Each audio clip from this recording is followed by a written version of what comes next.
Now I'm going to make this link, and then we get into the solutions. Now I'm going to make the link to the electromagnetic fields. A acquainted physician in Switzerland, who is a main mold researcher in Europe, made a beautiful experiment. He grew mold cultures under a Faraday cage. Yeah, they're simply like a silver coat. It looks like a mosquito net that is made out of silver-coated cloth. It's been draped over the mold culture. And he measured how much mycotoxins, how much toxins are these molds producing on a daily basis. It's pretty easy to do. Then he lifted the mosquito net and exposed the mold culture to the ambient electromagnetic radiation in his laboratory, which was caused by the lights that were on the computer in a corner, and especially, and he found that later, the ambient cell phone radiation, from the nearby cell phone tower that was broadcasting cell phone radiation. He found out that the production of biotoxins in this culture went up more than 600 times. Not only that the molds suddenly put out significantly more mycotoxins to protect themselves, but also much more virulent, much more vicious, more poisonous mycotoxins. And I took that experiment was for me a big light bulb went on. And that is, when you have a mom, I bring it back now to the mom that has maybe low-grade Lyme disease, clinically not relevant Lyme disease. She has an infection. There's a few microbes in there that shouldn't be there, but mom is doing well.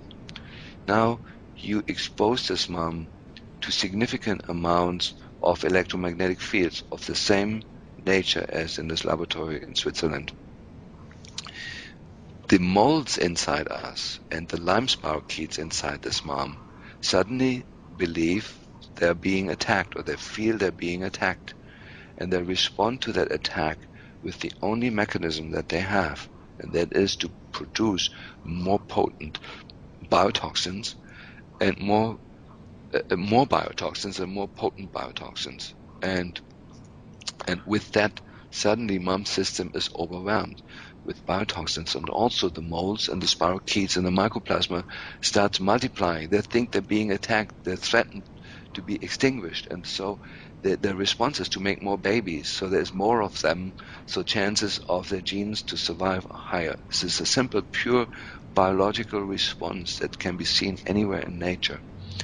And so what we have now, and to give you some numbers, I know that Joe, you're familiar with this, but we know that in the last 20 years, if you measure the density of electromagnetic fields that we're exposed to, if you measure the amount of cell phone radiation in a cubic inch of air, it is now several million times higher than it was just 10 years ago.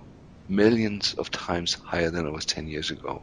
These are unbelievable exposures, and as you're familiar with the research, the true research done on cell phone radiation shows it is not safe. There's significant biological effects inside the cell. The cell phone radiation disrupts the communication inside the cell membrane, and the whole kinases, the mechanisms that we have to transport signals from the cell wall to the DNA and backwards. It has been shown that cell phone radiation exposure to a fetus tweaks a number of genes, exactly what we find in the autistic kids, and so forth. And so I am postulating, and I can back it up with my clinical results, that the combination of mom having low-grade infections, it may just be viral or mold, yeast, or it may be Lyme disease, that this mom that is pregnant today is exposed to millions of times more electromagnetic radiation than she was just 10 years ago. And the increase in electromagnetic field exposure in combination with the growth driving effect it has on the microbiome in us explains the incredible avalanche of children with neurodevelopmental disorders, not just autism, that we're seeing right now. And so this puts the point of intervention much earlier. Before a mom gets pregnant, I want to establish, does she have Lyme disease? Does she not have Lyme disease? If the answer is yes, she needs to be treated during the entire pregnancy. Then secondly, during the pregnancy, I can do wonderful things by decreasing the electromagnetic field exposure